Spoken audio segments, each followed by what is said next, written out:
Good morning. We're going to go ahead and get started. Welcome to the September meeting of Scottsdale Parent Council. We're going to begin by saying the Pledge of Allegiance. The flag is right behind me.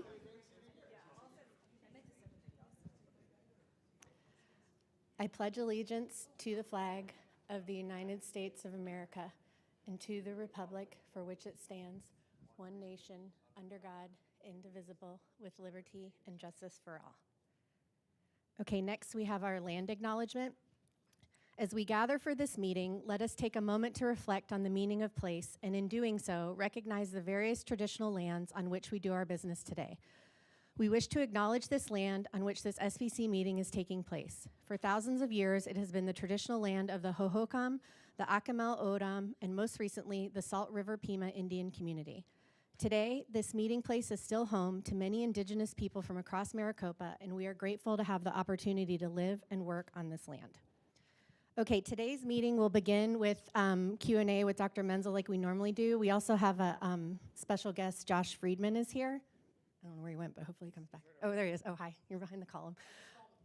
Oh, yeah, Josh. And then we're going to hear from a panel on college planning, and I'll introduce them more later when we get to that. Then we'll end our meeting as we normally do with executive board updates and any representative updates. Okay, so if you have a question, please fill out a card. It helps with time management. Okay, first question. When extra police presence is requested at schools in response to a threat, do departments always say yes?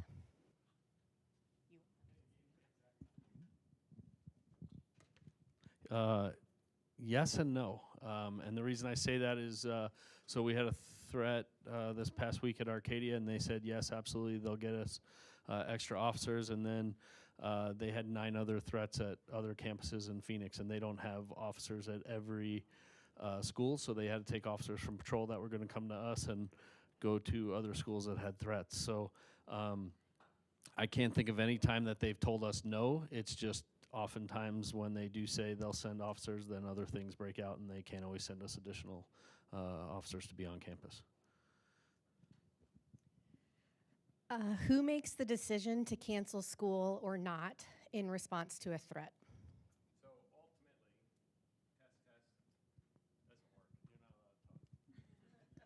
Ultimately, that decision would be made by me in consultation with our leadership team.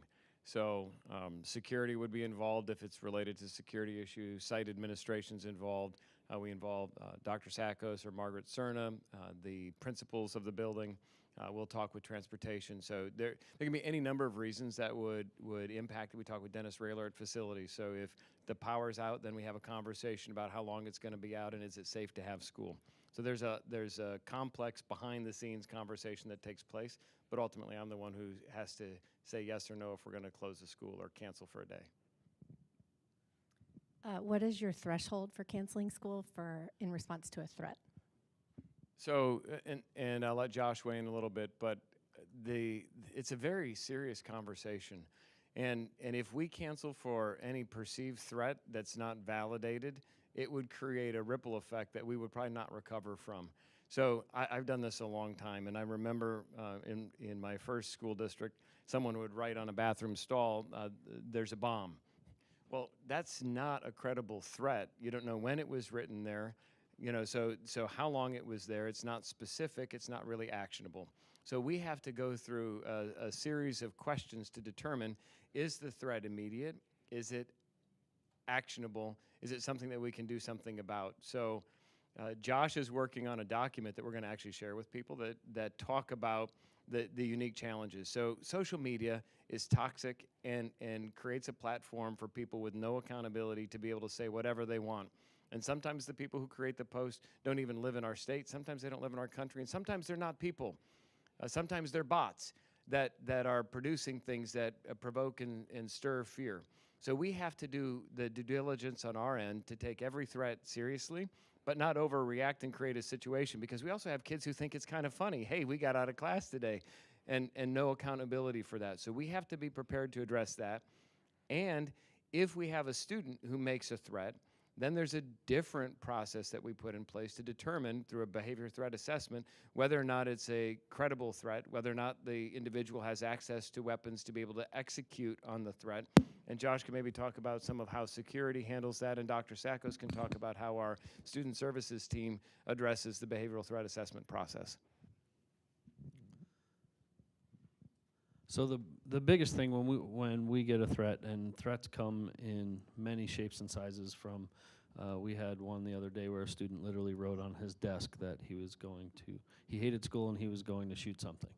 Okay, so we get that to the social media threats, which I'm stop calling them social media threats because they're posts, is really what it is. And the reason I say that is I've got 4 already this morning, but those people have already been arrested in other states or other locations, and it just keeps, it just circulates. It never goes away.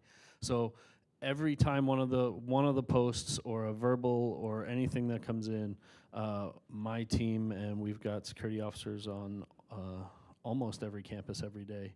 And if they're not on a campus, we take them from another campus and bring them to that campus. They work with the site administration to investigate where it came from. And so our biggest challenge that I can say is that when it's been shared from kid to kid to kid to kid, when we get the police there, we work great with all of our police agencies. We have 3 police agencies, Paradise Valley, Phoenix, and Scottsdale. And when we work with them, they have to literally track it back. So Johnny got it from Bobby, Bobby got it from Susie, and they interview every child to track it back. So sometimes when we get them, and we get them quickly, it's easy for us to go in and get the metadata, and we may interview 3 or 4 subjects to figure out where it actually originated from. Other times, like some of the ones we've had recently, it's been shared 200-300 times by students, and they're not the actual post. It's a screenshot of it, so it doesn't have the metadata behind it that we can actually track. So we then interview and talk to people, and so that's why some of these are very quick and others are not. But when we do identify the student, or in many of the cases it's not a student, it's somebody in another district. We had one that they thought they were talking, it came through a chat group, they thought they were talking to a kid their age. It turned out to be an adult in Arkansas. We track those back, we go through it, and then we send it to the local police agency, wherever that is, and then they go and deal with it from there. But the biggest thing that if we have a local threat, if we have, for instance, the student that wrote something on the desk, our first thing is to get them out of circulation with other students, bring them into the office, secure them, their backpack, that type of thing, and then we have a conversation with them. In the case of this student, it was he had been being bullied, and he just got to a point where he lost it, and instead of yelling out and acting out, he wrote something he shouldn't have on his desk. Fortunately, nobody saw it except the teacher. So we pull him out of his next class, we bring him down to the office, his parents come down, they have a conversation. He gets suspended for a portion of time while we continue to complete our investigation. And during that time, Dr. Sakos works with student services to do a full threat assessment and safety plan. Just because a student makes a threat, like in this case, the student's threat, yes, it's something that he shouldn't have written, yes, it's something that's bad, but when you talk to this student is hurting more than anything else, and so it's up to us to help him through that, and that's where Dr. Sakos and the student services team come in with their threat assessment. And that doesn't mean that the student doesn't get a safety plan when they come back. And when I say a safety plan, it could be they no longer get to bring a backpack to school, they get 2 separate sets of books, they have to get searched when they come in every morning. So just because somebody comes back to school, it doesn't mean we just kind of walk away and say we're done with you. There's all kinds of safety aspects. They could have to check in with a counselor. There's all kinds of things that happen. And I'll let Dr. Sakos talk more about threat assessment. The only other thing I would really add is excuse me, Ms. Cron does lead the director, or she's the director of student services, and does lead the threat assessment process. And this is a process that is a comprehensive training for our school psychologists, our social workers, and our administrators on a yearly basis. And so as a trained school psychologist, Ms. Cron has that foundational background, and this is really one of her passions, is to make sure that we are looking at and identifying whether they are transient or substantive threats. When they are transient threats, we still there still are consequences, and there's still safety plans put into place. For those substantive threats, we will execute and go through the code of conduct, where there are some very severe consequences, as long as the student is one without a disability, it's not manifested, the behavior's not manifested by their disability. So sometimes staff and students will see kids back, but there's still a lot of underlying things that is happening. And the team that comes together for the threat assessment process does include law enforcement, students, parents, social workers, school psychologists, teachers, and so it's a very extensive process. And at the end of the process, it gauges whether there's that transient threat or that substantive threat, which determines the next steps with discipline, safety support plans, et cetera. And I just want to add one more thing. So the team works all hours, day and night and weekends. So on Sunday night, with respect to the Arcadia situation, we had a conference call with members of the leadership team, including administration at Arcadia. I had a follow-up call with the Scottsdale police chief. Even though Arcadia is not in his jurisdiction, we know that SPD sometimes can respond more quickly. Josh was talking to his counterparts in both police departments. So we do respond at any time, day or night, to any kind of concern that surfaces in order to ensure that we're creating a safe learning environment for our students and staff.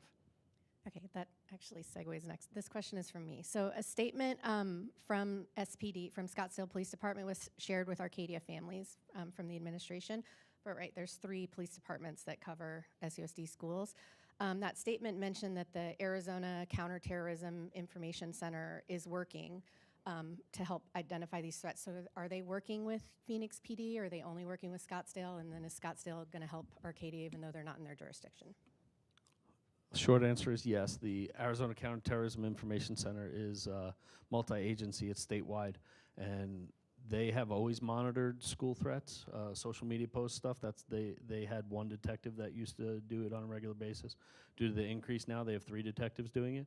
And what they're doing is they catalog everyone that comes in. So one of the ones we got today was the exact same one that was posted last week. So I send it to them, they look at it, and they say, yeah, this was posted last week, the person was arrested, the person may not have been arrested. Go ahead.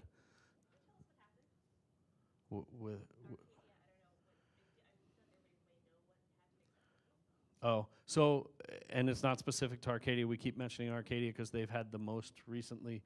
But there are social media posts. The latest one said North High was last, Arcadia is next, with a picture of a weapon, a handgun. That's the latest one that came in. I got it this morning from somebody at Arcadia. They gave it to the administration. They sent it to me. I sent it to the ACTIC, and within about 10 minutes, they told us, no, this was the post that we had last week. It's the same post. We worked it last week, and we made an arrest, or sometimes they can't make the arrest yet because they need all the warrants, but they follow and track the kid until they get to that point. But because there have been so many, the ACTIC has a database now of all of them that they can go back and look and say, yep, this is the exact same one, but the word has changed. You know, a lot of things they were doing is kids will write, if their school's not on it and they want out of school today, they'll add their school name to the list or put it over the top of another school name or whatever they're doing. So ACTIC is the Center for Counterterrorism Information. Arizona Counterterrorism Yeah. Information Center, and they were started after 9/11, and unfortunately they've had to morph into doing all kinds of things now. In the interest of time, I have one more question, but did you want to say? Well, I was just going to say, this is not unique to Scottsdale. So talking to my colleagues last week and this week, the disruption is real. We've had high levels of absences because of the social media disruption, even though there hasn't been a situation where there has been an active shooter on any campus over the last 2 weeks in Scottsdale. So people are accomplishing their objective through social media to disrupt the learning environment. and we need to figure out ways to take back the narrative to ensure our students and staff are safe, but not give the power to people who are intentionally trying to create harm and anxiety. And that's our biggest challenge. It's not an easy challenge, but it's one that we need to grapple with as a community because it's going to take all of us to stop this nonsense. Okay, my last question is, last Friday, Arcadia students only received information from themselves. And then over the weekend, the email that was sent to parents was also sent to students through Parent Square. And so I wanted to ask, what is the strategy for communicating all this type of information to parents, students, and teachers? So communication is always something that we're working to enhance. And there were questions about, well, why didn't students get it? And there are two responses. One, when students are expected to have their cell phones away during the school day, particularly during class at the high school, they might not receive it anyway. Parents and staff should be seeing the same message. We try to get the message out to our staff before we send it to our parents so that the staff can be prepared to respond to parent questions that come in after we send it out. But it was an opportunity for us to improve. We recognize that sometimes students need to see that same information to understand what's going on and why it's going on, and particularly at the high school level. They have the ability to understand and process, and so that's why you saw a follow-up that was sent to students as well. So we're continuing to look at when is it appropriate. Sometimes there just needs to be a message for parents that doesn't need to go to students, but when it comes to safety on campus and what's happening, to quell rumors, they need to see that same message, and so that's part of what we're trying to do through Parent Square is leverage the technology to make sure the message is consistent.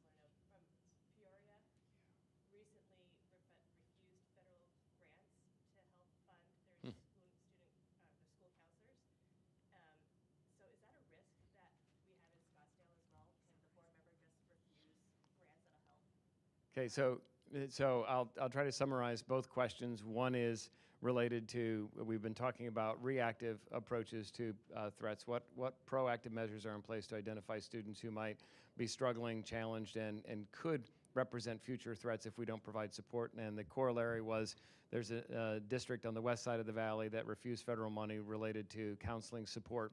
And is there a risk in Scottsdale for that? So I think the answer is yes, there's always a risk. Governing board can ultimately make a decision, and there's an election. And I think those are questions you should ask all 6 candidates because that's people need to make informed choices, and you need to know where they stand on those issues. I will say that from my perspective, we have an obligation to address the needs of the whole child. And that's not a bad thing to do. It's absolutely necessary. If you don't attend to the social-emotional issues and challenges with students, then you end up with, if bullying goes unaddressed, some kid who gets to the point where they're going to break because we haven't addressed it, they do some things that are harmful to other people. We don't want that to happen. So in Scottsdale, we work really hard to find ways to support our students. I'm going to let Dr. Sackos talk about some of the strategies. We have multiple that are in place in order to identify where students are struggling, to have trauma-informed care. Sometimes students are victims themselves, and so we need to make sure that they're getting the support. Our counselors operate within the bounds of the law, and our social workers operate within the bounds of the law, and we will often make referrals to external supports when necessary, but that's part of what the student services team does.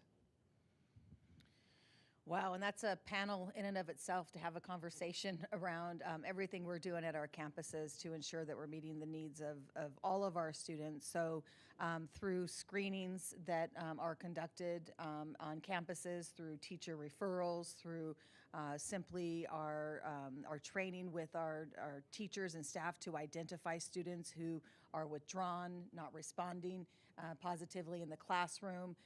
there's that referral process. And at this point in time, we're fortunate to, in SUSD, we were one of the only districts to be awarded the school and safety grant for every single school. We were in the queue because we submitted all 29 applications, and as ESSER came through, first we were 4 the first year, and then they said, oh, anybody who applied, now you're going to get it. And so we're very fortunate. We'll have social workers through this year and through next year. And so when I talk about Ms. Cron and her training and the training that she does, you know, there's training in trauma-informed practices, and bullying, and threat assessment process. So it's pretty extensive. I, you know, invite you to, if you want to have further conversations about that, you can certainly give me a call or Ms. Cron a call, and we can go over more in depth of what we're doing on our campuses. But like I said, that's probably maybe a 4-hour panel to discuss it. But So we're hoping to have the November topic be along this lines for the general meeting. oh, perfect. Stay tuned for an email. Thank you so much, Dr. Menzel and Josh.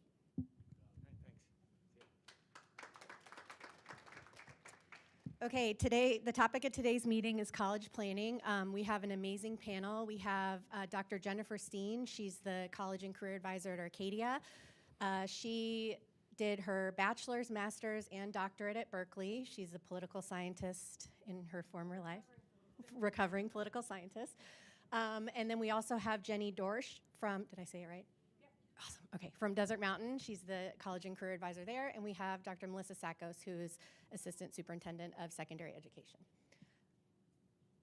Okay, so there have been quite a few people who couldn't attend this meeting, so they're going to be watching. So we need to share the microphone when we talk. So I'll kind of lurk near you guys when I'm asking questions. So I have some questions. If there's anything you want to say, like the tabs that you sent, we should, you know, we don't have to stick to all of this. But the main one that I want to begin with is really what should parents be focusing on? And I think we can ask this at several different levels. So like what should parents of middle schoolers be thinking about for college planning? Freshman, sophomore, junior, that kind of thing.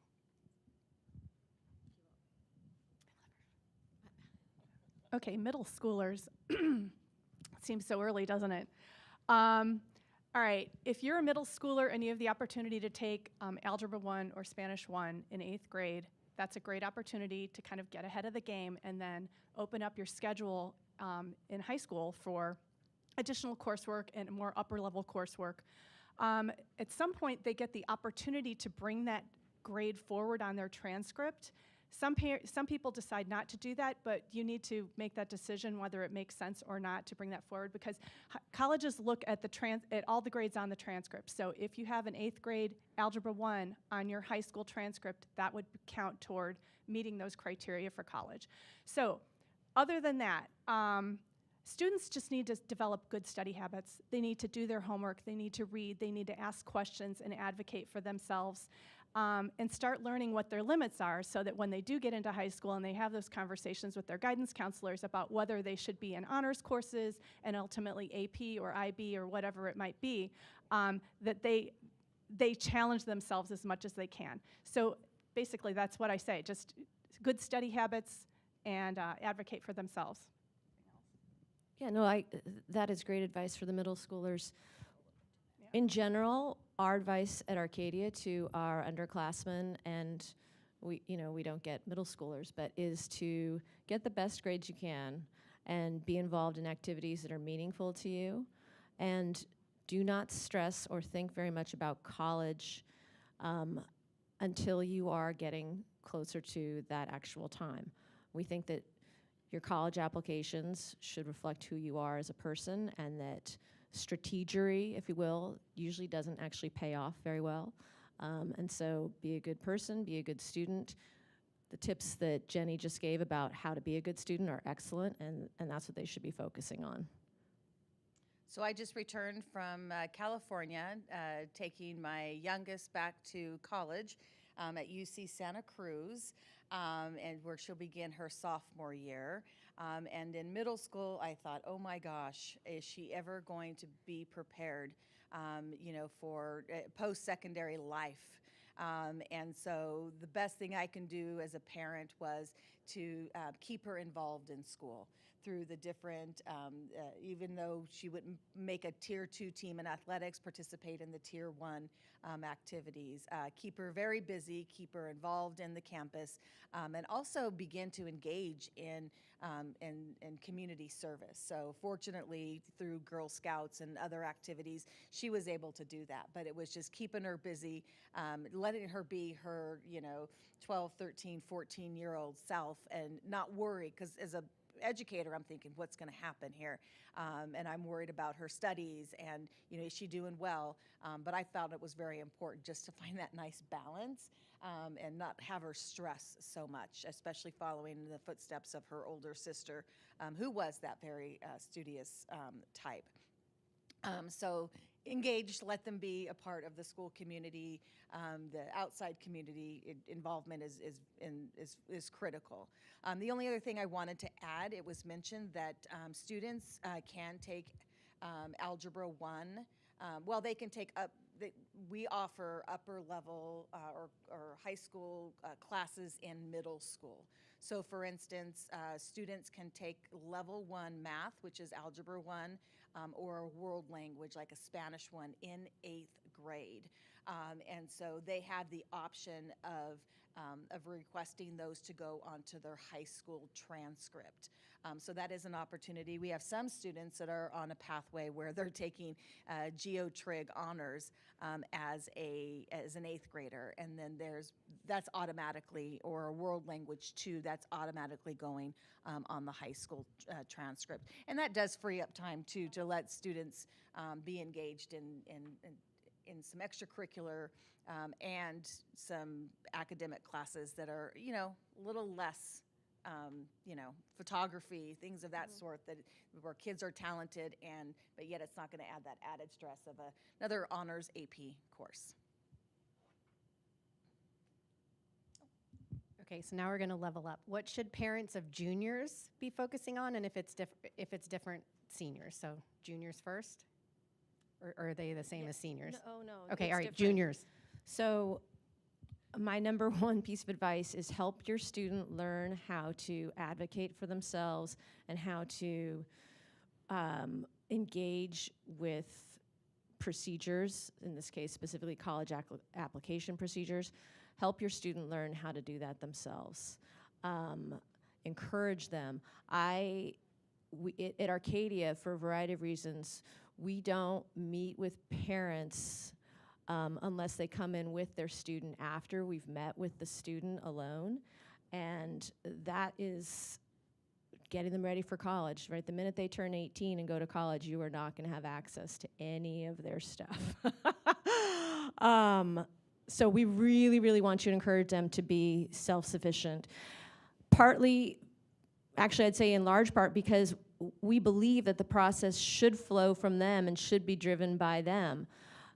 I'm so concerned with the level of anxiety and stress that all of our high schoolers have for all kinds of reasons. And so as far as their college and career advising goes, it is really, really important to me and to my colleague in the office that we are not contributing to that, and that we are helping our students minimize it with respect to the college application process. So the more that you can help them understand how to do those things for themselves, feel empowered, feel like they're making choices that reflect them, we really encourage that.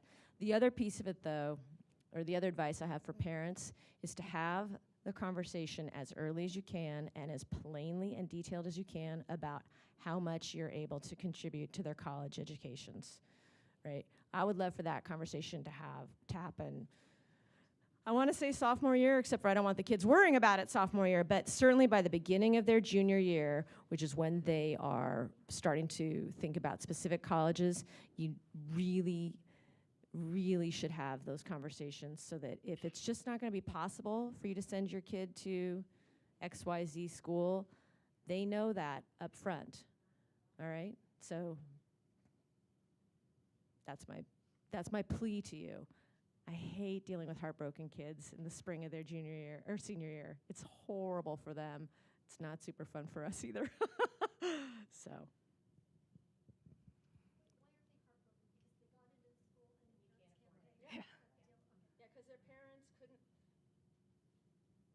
Because, I mean, there's so many reasons why parents don't have that conversation. And, you know, I'm not judging them. There's so many reasons, but where the family really hasn't addressed reality until that moment. And it's a bummer. Yes? Yeah. Well, okay, yeah, I can give you some hard cold numbers. So first of all, the public options in Arizona are actually very affordable for either very low income students or pretty high achieving students, because they all offer very generous scholarships based on GPA.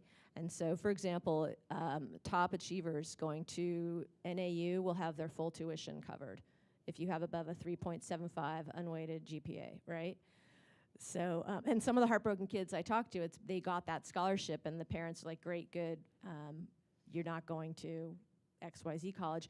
On the other end of the spectrum, the bill for most of the, not just highly selective, for most private universities, the annual cost of attendance, right, that includes your room and board and your living expenses, is going to be at about $80,000 up to $90,000. There are a couple of schools that are expected to hit $100,000 in the next couple of years. So, you know, if you are a regular middle-class family, your kid is not going to get a lot of help there. Can you say how That is per year, yeah. Can you say how to figure this out, the NPC? Like you can run Yeah, it? absolutely. So every college has on their website something called the net price calculator. So you can Google NPC and then the name of any college, and you'll find it. And so the NPC gives families an opportunity to type in their specific financial circumstances, like your household income and your assets, et cetera, et cetera. Some of them, well, and so they will all include that basic information so that you can then get an estimate of what your actual out-of-pocket expenses would be after need-based aid. All right, and some colleges, I'll let Jenny explain some of this too, because she's an expert on all of it. Some colleges have very generous need-based aid, super, super generous. And but many of those, most of the schools that meet needs do not offer any academic aid at all, right? So again, if you're a regular middle-class family and your kid wants to go to Harvard, you're probably paying full price. And I'll also say, I get kids who come in and say, well, my parents say I have to get scholarships. That is a fantasy, okay? There's no scholarship for anybody who's not an incredibly high achiever that's gonna put a dent in $90,000 a year, right? All right, so Jenny my voice is boring, so I'm gonna hand it to Jenny so she can continue talking about this. God, I have so much to say. So this is about juniors, right? First of all, before we get off the scholarship thing, that is the most frustrating and the hardest thing that I have to explain to students, because they all think that they can scholarship their way through college. And yes, you can, but there is so much work involved, and they need to be on it all the time. And a lot of scholarships, aside from the merit scholarships that come from, like, Arizona State would offer a merit scholarship based on how wonderful they are. They don't have to do anything to apply to it. But other scholarships they have to hunt down, and they're usually one-offs. You'll get it one time. And so then maybe you'll get $1,000 for this year. Do you need that $1,000 next year? Yeah, then you gotta go back and apply.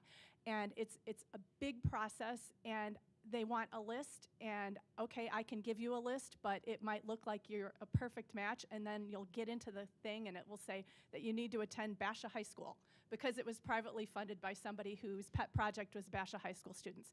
So it's a lot of work, and I don't have a magic recipe for scholarships at all, other than the merit scholarships are the best deal that you will possibly get from the university.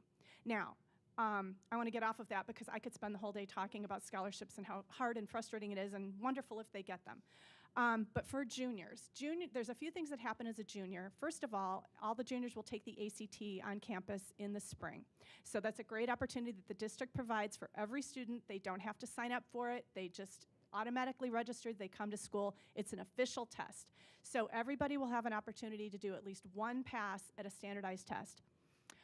Most colleges are test optional. However, I think it's a great thing to have in your arsenal if your grades are kind of not quite there, or you really want to be a competitive student. So that test isn't going to happen until April. Yet the ACT also offers national test dates throughout the winter and the spring. Students might want to sign up and do one now. And I also suggest students take the SAT as well, because some kids will do better on one than the other, especially if they did really well on the PSAT, because obviously that's going to be a similar kind of thing. So testing, just kind of determine, get some scores in their account, and then look at them. And I want you to bring up those websites in a second if you could. And then you need to they need to determine if those scores are good enough to apply to college. So the next thing is, which colleges? So as juniors, especially in the spring of their junior year, they're going to be crafting their list of colleges, and they need to have a nice mix of colleges. They need some safety schools that they could literally graduate tomorrow and walk into and get in. A target school, which is a school they love, and they would accept the ring if the college offered them the ring. They would be very happy with that, and their academics and their extracurriculars match up really well. And then there's the dream schools, the reach schools, and they should have a mix of all those three. And as for financial aid, you really don't always know until you apply. So I never discourage a student from applying to a school if they have the money. By the way, what is it? How much are those fees? The application fees, $50 to $100. So count that up. Anyway, I have a really cool tool. If you guys will look at the screen, this is my very, very favorite little secret trick. It's called the Common Data Set. And this is for Drake University. And you would just literally Google Drake University Common Data Set. And this is not a sexy document, but it has all the information that you can find somewhere on their website, but every college's website is handled differently. In this document, you can find the size of the school, the enrollment, the admit rate, and if you can keep going down to section C, it will also show you, Questions 9 through 12. It will give you data on admitted students, on whether they, stop right there. So, this is the admit rate. So they had 3,500 men apply and 2,092 were admitted. So you do the math there and you can see the admit rate. So then you know just a little bit about this school. And then you can scroll down, please, further. Okay, stop. This section here shows recommended course units from high school. Sometimes they'll have required in the column filled out, sometimes they won't. So if you're looking at a school and it says recommended 4 units of language, it's nice to know that if you're a freshman, before waiting till you're a senior and going, oh, I really, really wanted to go to this school. Most of the time. Is recommended really a recommendation? Yeah, that's a wink and a nod. Yeah, recommended. Yeah. Keep scrolling, please. I want to show this other thing. Okay, so right here, up one page right there. This is what the admissions department is looking for in an admitted student. This school looks at things all over the map. This is Drake University. They rank it by very important to not considered. Now, different schools will look very, very different. Drake looks at rigor and GPA. They do consider test scores if you submit them. Essays, some schools don't have them. Arizona State does not require an essay. And then you can look at all the other things so that you know that this school looks at students from the entire package. They're looking at grades, they're looking at activities, they're looking at talent. Sometimes they look at where you live, sometimes they care about what your racial status is and all that jazz. But from school to school, this will tell you what they want in a student. So the earlier you look at this kind of stuff, the more you know, this is my dream school, so extracurriculars are very, very important to this school, so I need to brush up on that. Okay, you can scroll down. I'm trying to go through this quickly. I know I want to interject for a moment. Would you just scroll back, please? Thank you. So notice very important is rigor and academic GPA. That's always going to be the most important. And so, yes, they should brush up on their extracurriculars, but I do, and I'm sure you do too, Jenny, we get students in our office who will say, well, my GPA is not that great, but, you know, I'm captain of the such and such a team, or I volunteered 100 hours. Oh, well, they should do those things. If they like doing them, by the way, they shouldn't do them for their college applications, but there is no substitute for getting the best grades that you possibly can. Okay, I'm almost done with this. Go down a little bit more, please. Down the other way. Keep going. keep going. Okay, right here. So these are test scores. So they are looking at students who are admitted. It says score range. 15% at Drake had a 1400 or better on the SAT. 60% had a 1200 or better, and 19% had a 1000. And if you speak ACT like I do, the ACT, 27% had a 30 or better. So if your kid's looking and trying to craft their list of schools and they want to start with test scores, they need to find the sweet spot. And if they want to retake a test, they might want to try and aim for a score within that sweet spot, okay? Now, if you scroll down one more and then I'm done with this document, this is GPAs. Not every school reports this, but I love it when they do. This is an unweighted GPA, and this is the same kind of thing. Find where your student falls, and if I have a student who comes in with a 2.75 and says, I really, really want to go to Drake, I say, well, okay, you're kind of down at the bottom. Let's have a little reality check here. So if your grades aren't all that, you might want to consider trying to make up for that in other areas. Do you have any other thoughts on this? I do. So could we go Can we back to the- Google common data set and a school name to and find you'll this? get it for Okay. every single one. They're formats. So this is the basic format, but some of them you might have to click a couple of times. Usually they just post this giant document. Sometimes they'll have sections, and the section that you will often be most interested in is section C. That's all the information about their admitted students and their first year students. With respect to the testing, I will harp on this because it's so important, and because I think that, the kids put a lot of pressure on themselves, and then there are many kids who are under a ton of pressure from their parents as well. And I want those kids to be realistic about the fact that we all have a testing limit. We all have a testing ceiling. You know, that's the tests are designed to measure an undefined innate quality, and it is what it is. Not every kid can possibly get a 35 or a 36 on the ACT. It's just not going to happen. There's plenty of research that indicates that preparing for a test can increase your test scores to some degree, but your kids should not be expecting that studying for, say, the SAT is going to increase their score by 300 points. It could happen, but only if they just had a really bad day the first time they took it and scored on the low end of their sort of inherent range. So the other thing that I really encourage you and all of you watching, I don't know where the camera is to be realistic about that, and don't drive your kid to seek something that is possibly attainable, but that would require a huge investment of their time, of their emotional bandwidth, of their energy, when they could be investing that in their grades, their activities, or in just being a happy person, in their joy, right?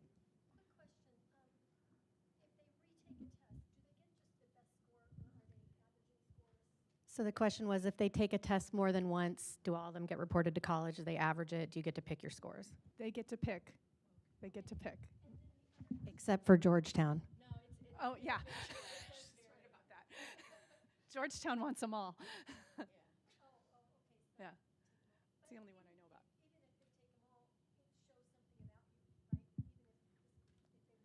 Yeah.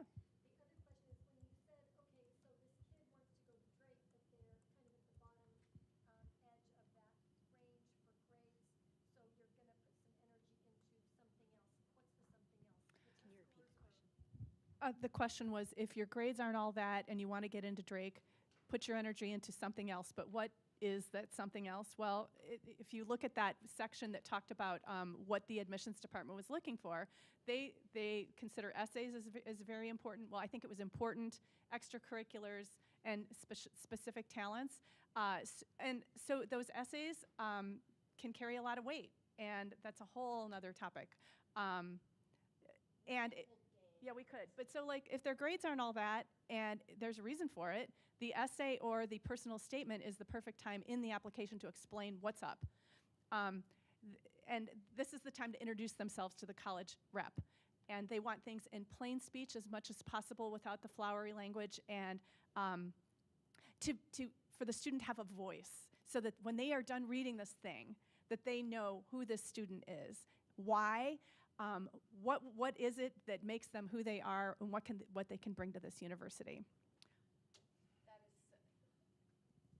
This is how I say it pithily to my students.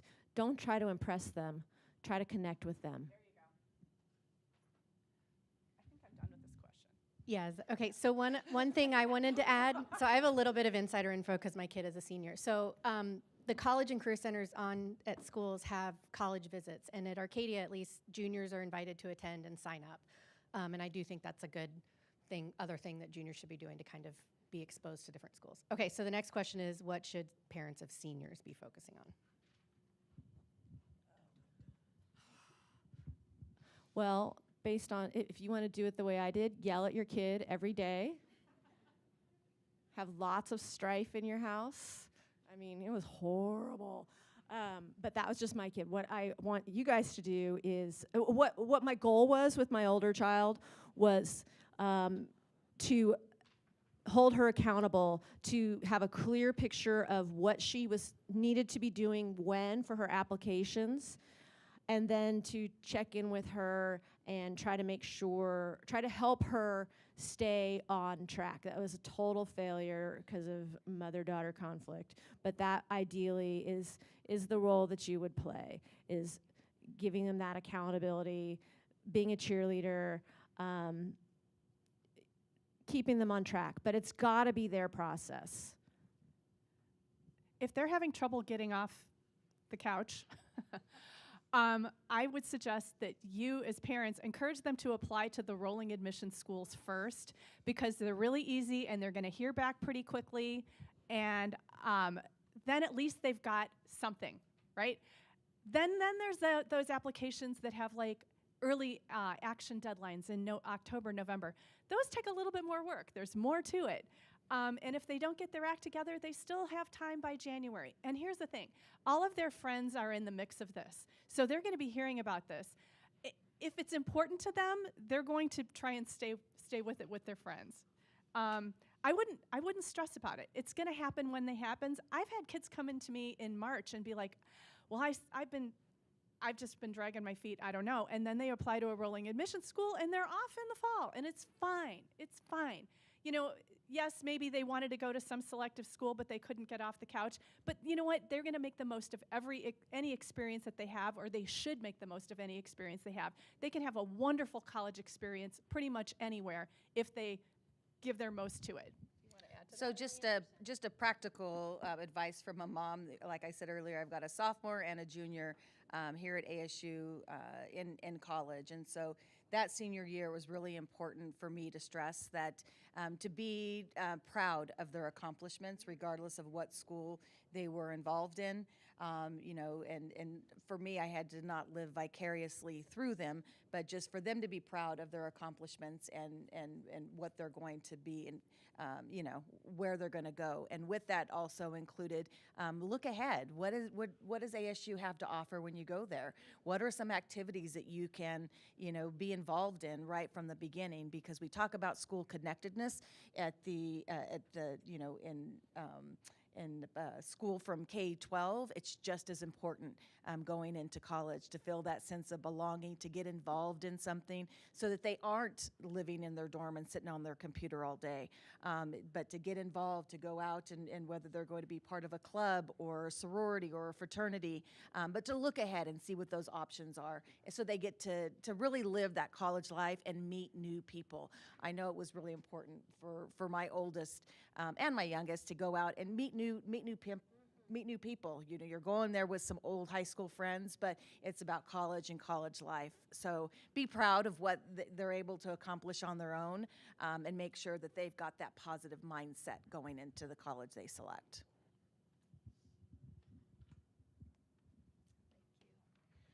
I went to Saguaro a lot of years ago, and it seemed like this conversation is a lot about these students who have these maybe loftier goals for college, or maybe not. But it seemed like way back then, maybe half my graduating class went to SEC, and that was easy, and that was fine, and they all turned out mostly okay as far as I know. And so is this something we still see? Do we still see a big chunk of students who maybe aren't driving so hard for this higher education, and do we still have options? I mean, obviously SEC is still there and there's options, but I just want to hear that side of the story a little bit. Yeah, absolutely. Obviously, the five high schools have very different populations, and so I think that we probably, each of our offices have slightly different emphases, but I can speak for Arcadia, and I know, I mean, we collaborate a ton across the high schools, and so I know that the other advisors are similarly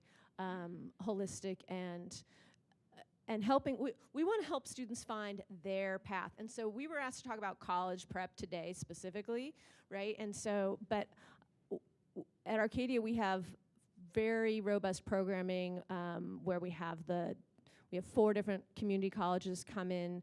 And like every Thursday is community college day. They have a table outside at lunch, and so we're trying to normalize that as an option, and so so that students for whom that is a better path for academic reasons or financial reasons or family reasons. I mean, I have a kid from last year who had the lumberjack at NAU, and so it was financially accessible, but there were personal family reasons why she chose to stay at home and start at SCC.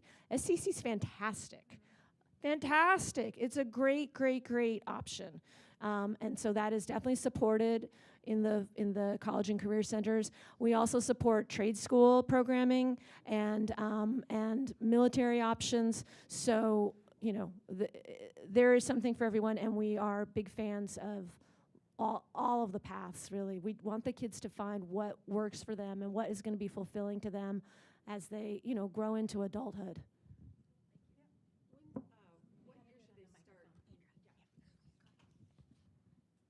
What year should students start touring campuses? As soon as possible, because if you're going on a trip, why not take advantage of it? You have to actually schedule a tour unless you want to just wander around by yourself. If you want, they have websites, you can schedule your time. They want to know how many people are coming. You're going to get a great tour with a really energetic tour guide. At U of A, they actually sing to you. I was like going, oh my God. My husband, I'm like, she's going to sing. Did you sing along? I didn't know it. It was hilarious.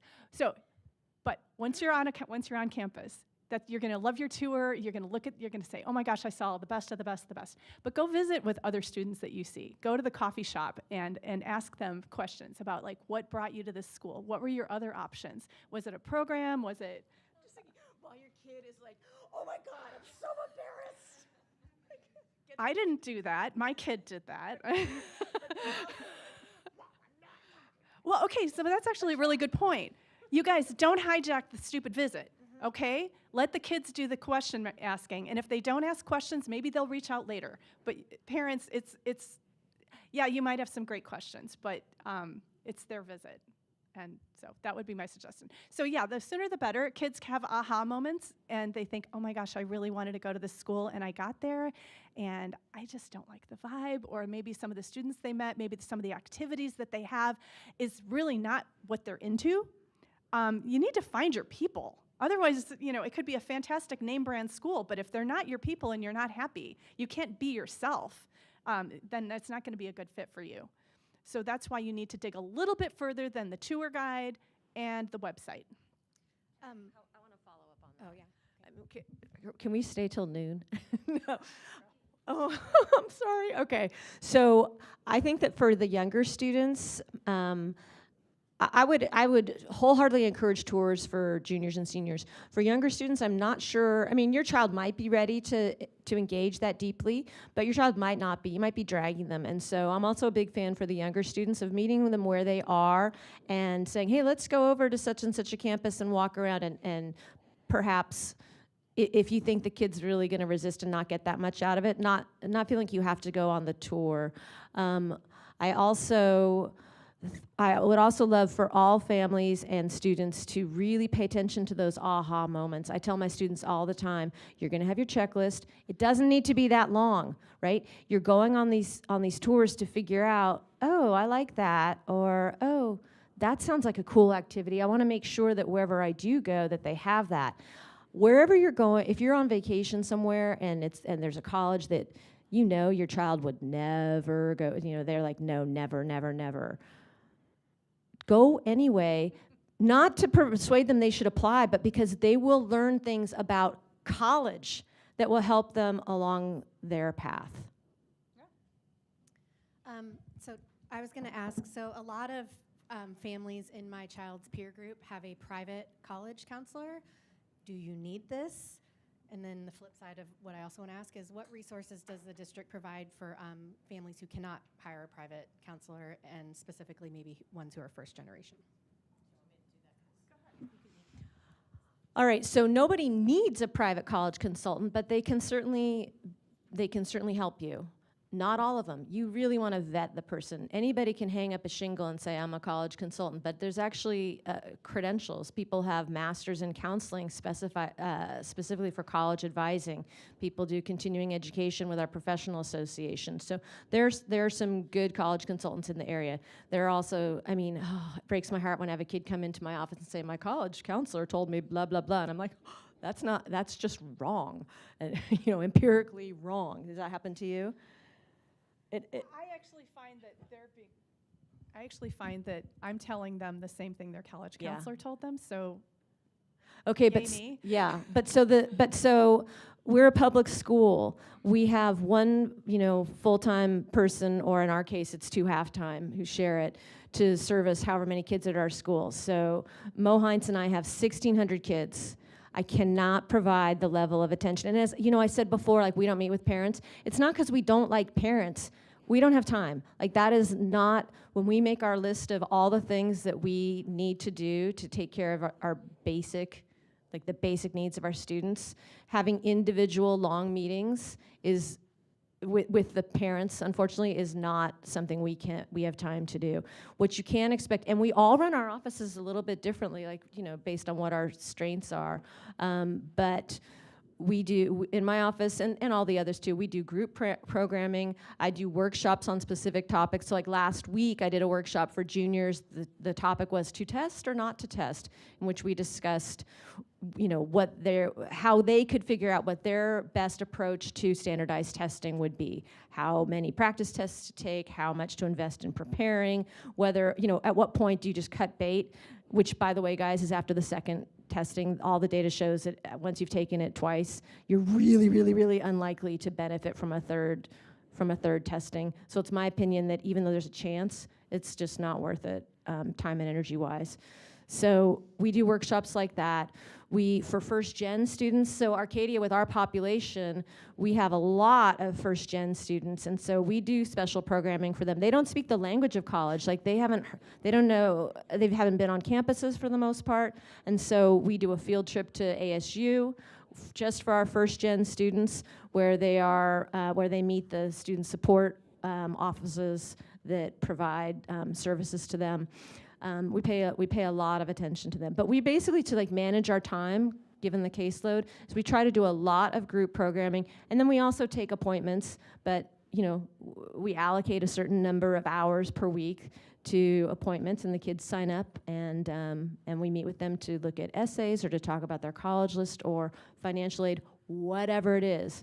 But we have to do it in small chunks. If you have a paid private counselor, you can go into their office and, I don't know how frequently, but they probably vary, but really get a lot of individual attention, and we just don't have the ability to do that as much as we might like to. And I was just going to add that in addition to our college and career coordinators, we do have our school guidance counselors. Their ratios are 375 to 1, one of the lowest really in the state. The state average is over 900 to 1. So along the way of advising them academically, we have them as well to support students throughout their journey. The college and career centers are a very nice addition to in our schools to help students really go in and focus on very specific things and meet in smaller groups on college planning. But I do want to add that we do have a nice ratio for our school counselors that are there to support as well. They're very knowledgeable. So my child's guidance counselor sent him home at the end of junior year with like a list, a document that had dates, and so like getting them thinking forward. So it is a tag team between the College and Career Center and guidance counselors. Okay, so we're gonna use the rest of our time for questions from you guys if you have them, and we're taking them into the microphone. It seems like as a senior, you have a lot to do as far as applications in that process. So when you're thinking about signing your child up for classes as a senior, do those particular classes have an impact on, like, I mean, you know, should they have a low load? Should they, because it seems like there's a lot to do as a senior. Do those grades count? While you're answering this, can you address late start, early dismissal? Okay, so on the applications, they're going to be recording work in progress. That's what they call it. So they're going to see that they have challenged themselves 3 out of 4 years, and then they're gonna skate the 4th year. I don't recommend that. I really don't. And yes, there's an idea to do that. And then yes, speaking of late start, they might be able to challenge themselves and get not late start, early dismissal. But that's I don't encourage them to slack off. Although I will say it depends on what your child's educational goals are. Okay, so if you're aiming for basically any private university, and especially or a highly selective public, highly selective private, then they are looking at Rieger all the way through, and a decline in Rieger senior year is a red flag. Is it disqualifying? Probably not. But it certainly is not a positive. Now, if your child is more likely to be going to one of our in-state publics, which at least half of our college-bound students at Arcadia, that's where they go, is to ASU, mostly ASU, or NAU or U of A.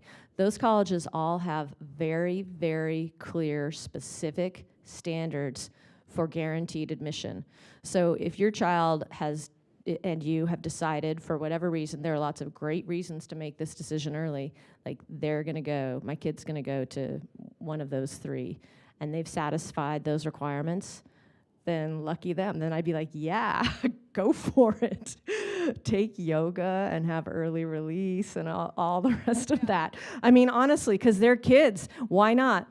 You know, and I'd say the same we see this with our early decision acceptees, that sometimes they do slack off a little bit in their last semester, and I'm all for that. However, if your kid is an early decision accept and they change their schedule after the acceptance it's okay if they need to notify the university and basically ask, say, I want to change from AP chemistry to whatever it is, and get an assurance from the admissions officer that that's not going to jeopardize their acceptance.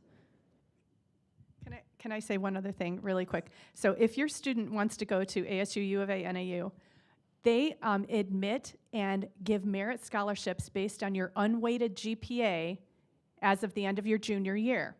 And in 16 classes, not your entire transcript.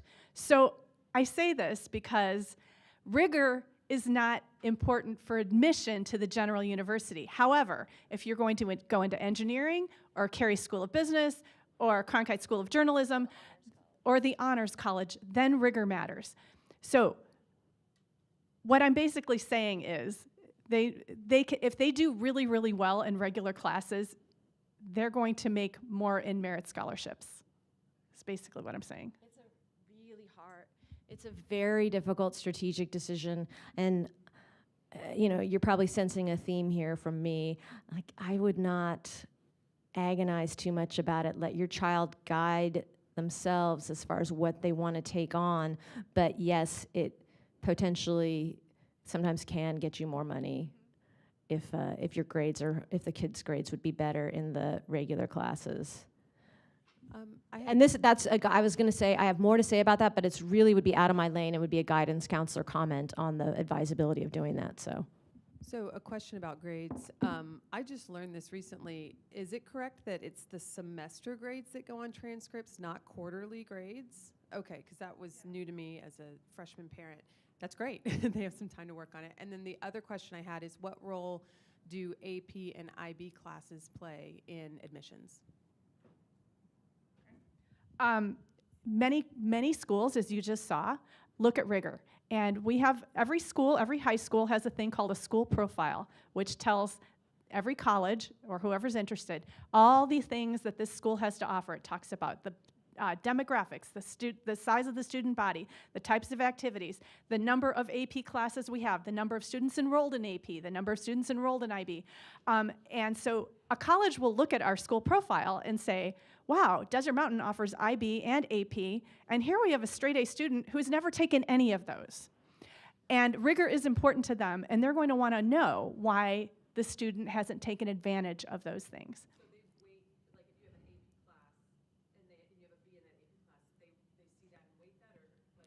Well, I think it's, So the they- question was, how do they handle a B in an AP class? yeah, so they may do admissions based on unweighted, but they also consider rigor, so yes and yes? I don't know. Most of the highly selective colleges that engage in what they call holistic admission, where they're trying to balance lots of different variables all at once, they will recalculate your child's GPA based on their own formula. Most of them do not care about your kids' grades and electives, but some do. And so they will look at the transcript, they'll pick which, and this is not like kid by kid. They have a formula, which is secret. We have no idea what it is, but that takes what they're interested in and gives it the weight that they think is appropriate. So yes, the AP and honors courses will, for most schools, actually go into some formula. We don't know what it is. So. How do we access the information telling us what the GPA needs to be in order to get merit scholarships? Additionally, is the information about do schools have rolling acceptance, is that on the common data set? You can find it on their website, or you can find it in the common data set. However, not the merit scholarship information. Some colleges are super upfront about it, and they will literally say, if you have a 3.0 to a 3.49, you're going to get $3,000 a year. Our Arizona State NAU will show you that. I'm sorry, U of A and NAU will show you that. ASU doesn't, and they change it every year. So right now, just so you guys know, NAU is winning. They are winning with regard to scholarships.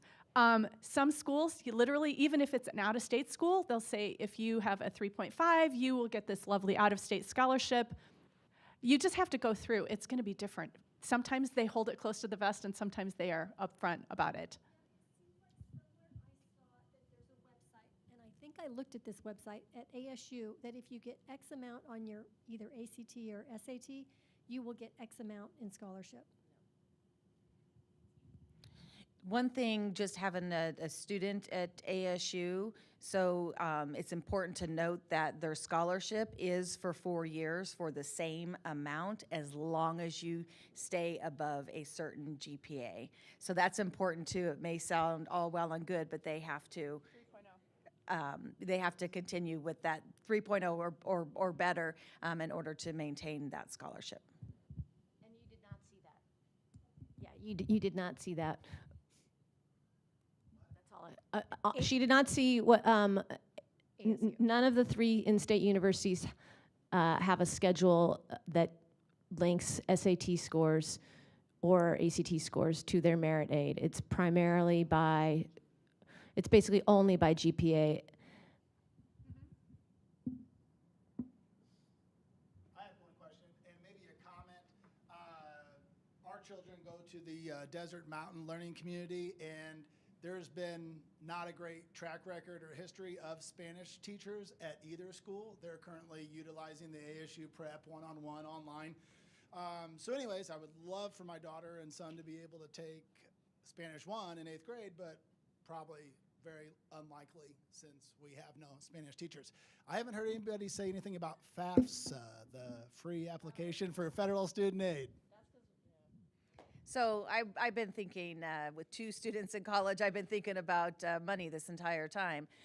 So I am not a financial advisor, but one of the things my husband and I did since birth was do a 529 college plan, and did that savings from very early on, which was, it's a relief now knowing that we've secured, their college future. But I will tell you that in applying for any type of aid that did go against us, those assets did. But again, I would definitely, if you have a financial advisor, they can tell you all of that information. What's that? So FAFSA was reformed. If you have a kid in college, you know about this. So FAFSA was changed pretty radically for last cycle, and so your retirement accounts and your 529, they're no longer penalizing 529s. So you can exclude I your. must have just missed that. Oh, As a well, sophomore I in could be wrong, but junior. I remember looking at this because I was ooh. But the formula, I could be wrong.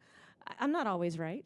The formula for counting your assets, it's a very small percentage of your assets that counts toward your what used to be called your expected family contribution. So it's a small percentage. So I mean, what Dr. Sackos did is what everybody should do. Unfortunately, we get families when it's toward the end, but you can still, if you have kids in school, you can still sock it away, and your earnings grow tax-free, and I think that's a great idea. But to your question about FAFSA, so the free application for federal student aid is required by all colleges. It is the gateway to getting, guess what, federal financial student aid. And so the Pell Grant is the primary grant for low-income students. You must file the FAFSA to get that. Work study, you must file a FAFSA to get work study. Federally subsidized or guaranteed loans, you must file the FAFSA. All right, so there are a lot of high-income folks who say, I'm not going to qualify for need-based aid, so I'm not going to file a FAFSA. But you might still also like to use some borrowing to spread out the pain, and you will not be able to get the lower interest federal loans without submitting the FAFSA.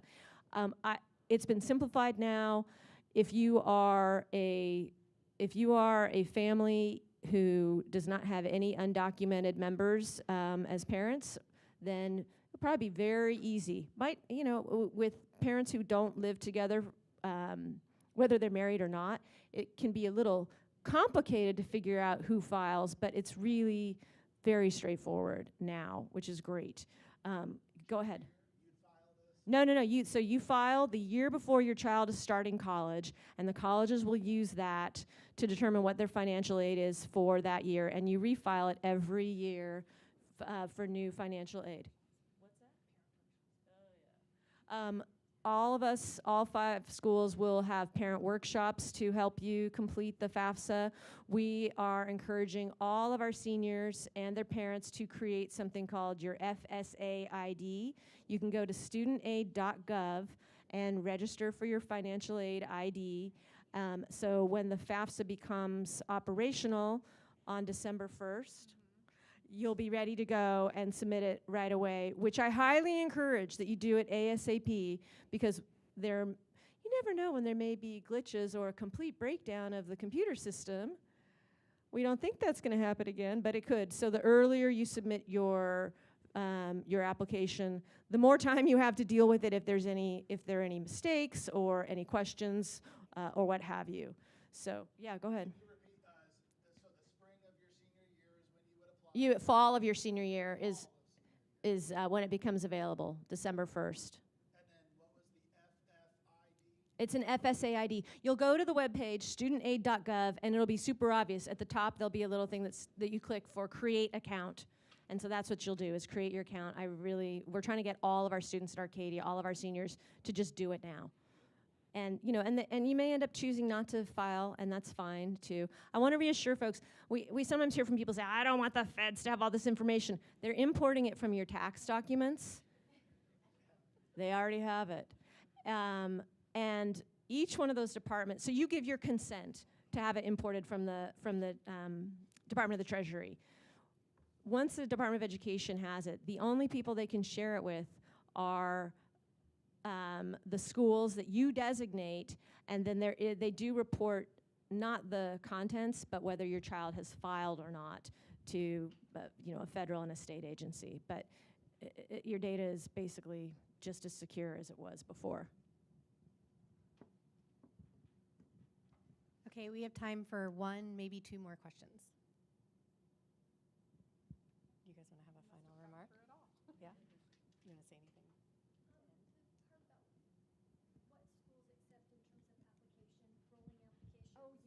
So how do you find out who's rolling application or not? I forgot. I'm so sorry. So I don't maintain a list, but there is there are a lot of social media accounts that we really like in my office, and I know Jenny follows some of the same ones. And one of them is an Instagram account called Admissions Mom, but she also maintains a website, and she has the last couple of years produced a list of rolling admissions colleges, and so that's very helpful. It's also incredibly helpful. I've used this a couple of times at the end of the cycle when we have a child come into our office and they are really unhappy with the options that they ended up getting from the regular cycle. And so then I can say, okay, well, it's not too late. Here's who's still considering applications, and they will get another bite of the apple. And sometimes that actually ends up being a very tasty bite of the apple. Okay, any more questions?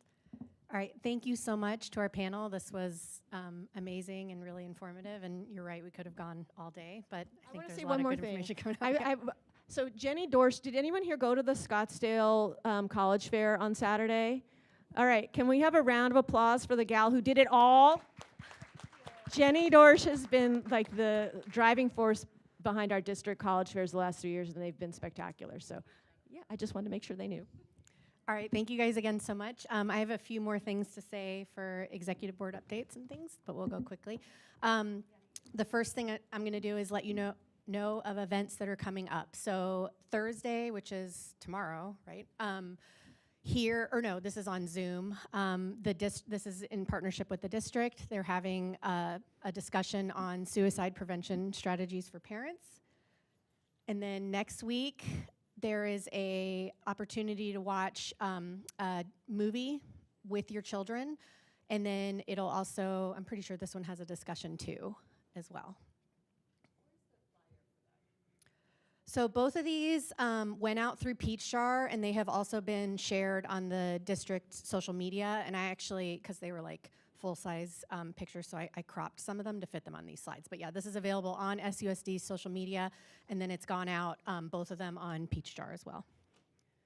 Okay, this is a Scottsdale Parent Council special event on Wednesday, October 2nd. It'll be right here in these rooms. You do need to RSVP. You can do it through the link that's on that page or by taking a picture of this QR code. We have also shared this on our social media. I'll be sending an email about it soon, and you're probably seeing it in some PTO newsletters because we've also asked that they put it in there. So this event is about legal liability that parents can incur based on the actions of their children. So this is not just limited to driving, it's partying, it's fighting, it's posting on social media potentially. So that's coming up on the 2nd.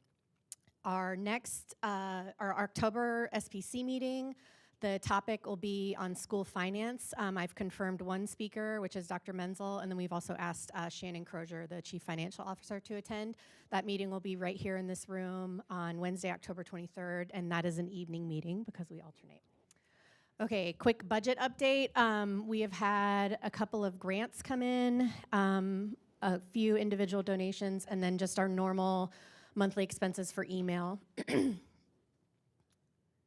that is all of my announcements. Do any of our reps have announcements? There might not be many here, and we're getting ready to ask schools and parent organizations to appoint reps so that each school has reps because they are the lifeblood of SPC. Do you want to add anything? Just CocoaPod did have Blue Zones come out and meet with them. It was more the school nurse that set the meeting because she was concerned about staff. But the APT did meet with them as well, and they are working on becoming certified. So very excited for that. Okay, and then the last thing I'll say is we are a 501c3. We have operating costs, one of which, a lot of them actually let us be here. So we have, it costs money, we have to pay money to the district to have meetings like this, and then we also have to carry liability insurance. We need it, we email you guys, we have a website, all those things. We have a very small budget, which I don't know if you paid attention to the slide, but it's very small, but we do rely on donations to cover that budget. So if you feel like donating, we have Zelle, we're really excited about it, so we get 100%. If your school parent organization feels like donating, we really rely on your donations. How much do you recommend per school? So historically, schools have given $100, which is not a lot, but it really means a lot to us, and it goes a long way for our budget. So yeah, that would be fabulous. Okay, if you have any questions, let me know, and we'll see you hopefully a couple more times later this month, or next month.